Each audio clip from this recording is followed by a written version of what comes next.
Tras el título del 2015, Melgar se había acostumbrado a salvar las temporadas en la segunda parte del año. Por ejemplo, en el 2016 iniciamos mal y terminamos segundos. En el 2017 la apertura fue un desastre, pero lo maquilló el clausura. Y para el 2018 la dinámica fue similar, pero con un torneo corto bajo el brazo. Cuando estas remontadas dejaron de ocurrir, Melgar atravesó un bajón deportivo que lo llevó a no pelear ningún título, ningún torneo corto, ninguna Copa Nacional, nada de nada. Volvimos a ser ese equipo animador de media tabla que se conformaba con clasificar a Copa Sudamericana. Pero hubo una vez en aquellos años en la que al menos por unas cuantas semanas llegamos a ilusionarnos de verdad. Y la camiseta que acompañó esa aventura no fue la rojinegra de toda la vida. ¿Quieres saber más de esa mica y de cómo se nos cayó el sueño campeonar ese 2019? Quédate que te lo cuento.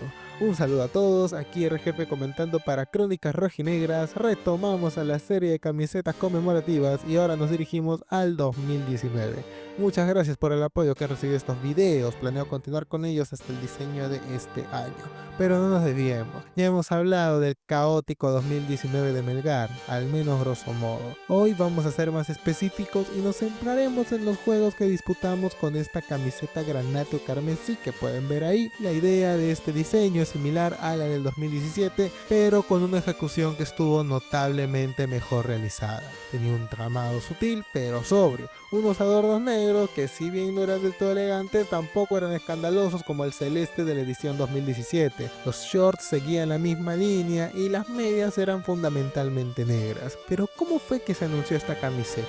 Melgar daba el primer aviso el primer día del mes de agosto, al cambiarse su foto de perfil en Facebook por el ya conocido escudo fusionado. Además, el banner de su página oficial cambió un diseño granate con tramado inspirado en el escudo y tipografías negras. Esto, a la larga, sí fue representativo. No fue como el 2017 que no había concordancia entre los colores exactos de las promociones y de lo que terminó siendo la camiseta. Ahora sí estaban coordinados. El año anterior, el 2018, la camiseta había sido recibida de una manera relativamente buena, por lo que las expectativas para este 2019 estaban altas. No habría ningún aviso adicional hasta el miércoles 7 de agosto por la noche. A eso de las 9:30, otro aviso con los mismos colores anunciaba que algo glorioso estaba por llegar. El club pidió excelencia y sobre todo vigilia a la hinchada para que no se duerma esa noche, porque esa misma noche, a las 10:30, habría una publicación con el nuevo diseño. Su nombre, Entonemos. Esta fue la primera camiseta conmemorativa de Melgar en recibir un nombre, tradición respetada hasta hoy 2025, fecha de grabación de este video. Y si la recepción del 2018 fue de mixta positiva, la del 2019 simplemente arrasó. Las críticas iban más a los precios, a la falta de promociones, pero el diseño fue aplaudido por una amplia mayoría. Y es que, aunque a mi parecer la camiseta del 2019 está lejos de ser la mejor en su área, sí fue la mejor trabajada en aquel entonces. Tenía lo mejor de los diseños pasados. Tenía la tradición del 2017 fusionada con un diseño a la altura como el del 2018. ¿De qué te ibas a quejar en el apartado estético? Probablemente de nada. Pero, ¿y qué hay del aspecto futbolístico? ¿Cómo venía Melgar? Esto se puede resumir en una sola palabra: irregular. Habíamos iniciado el clausura con una derrota ante Muni y una goleada ante Ayacucho. Además, en la fase de grupos de la flamante Copa Bicentenario, clasificamos como segundos con 4 unidades. El rival para los octavos de final es el hoy llamado Cusco FC, que en aquel entonces era conocido como el Real Garcilaso. El equipo era dirigido por un viejo conocido como Juan Máximo Reynoso. Esos octavos de final se jugarían a partido único en Arequipa y de esa manera debutaría esta camiseta. Verla con los patrocinadores a todo color le bajaba un poquito bastante la elegancia, pero no importaba. Melgar debutaría con esta camiseta especial y ya era momento de alejarse de esa racha de empates de los años anteriores cuando estrenábamos las camisetas de agosto. Y así fue, nos alejamos de la racha de empates. ¿Por qué? Porque perdimos. El Real Garcilaso de Juan Máximo Reynoso fue efectivo y se valió de un penal provocado por Giancarlo Carmona y convertido por Sousa para adelantarse, mientras que el 0-2 llegó producto de una marca pasiva ante un remate de Míguez.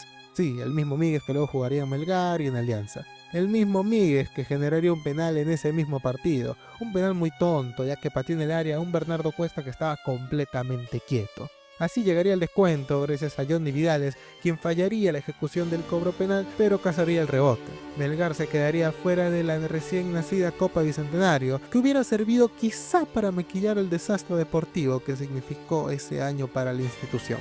Oye, tío Crónicas, pero tú ya me has dicho que el entrenador de Real Garcilaso era Reynoso, pero ¿quién dirigía a Melgar? Pues bien, el entrenador de Melgar para esa clausura y la Copa Nacional sería Diego Osela. Como podrán suponer, por este primer antecedente no terminó el año al mando del equipo. Tras esa caída, el clausura debía reanudarse, el equipo reivindicarse y la camiseta limpiarse de la mala suerte. La primera parada para ello era Cajamarca. No lo sabíamos entonces, pero el arranque de 0 puntos de los cajamarquinos no era casualidad. Ese clausura sería un auténtico infierno para ellos. Pero la victoria que consiguió Melgar parecía clave. Ganamos 2-0 con un gol del Churrito Nostosa que fue más champa que habilidad y un penal convertido por Berni. La siguiente fecha, ahí cito nomás, nos volvimos a encontrar con Real Garcilaso. Pero en 2 semanas hubo un terremoto en Tienda Cusqueña. Metafóricamente hablando, claro está. Juan Reynoso dejaba el país para dirigir al Puebla, a mitad de un clausura, tal como pasó con Melgar 2 años atrás. Los imperiales se les tuvieron que bancar con el técnico interino y aún así nos dieron bastante pelea. Eso sí, definitivamente no eran el mismo que nos sacó de la Copa Bicentenario con autoridad. Para nada.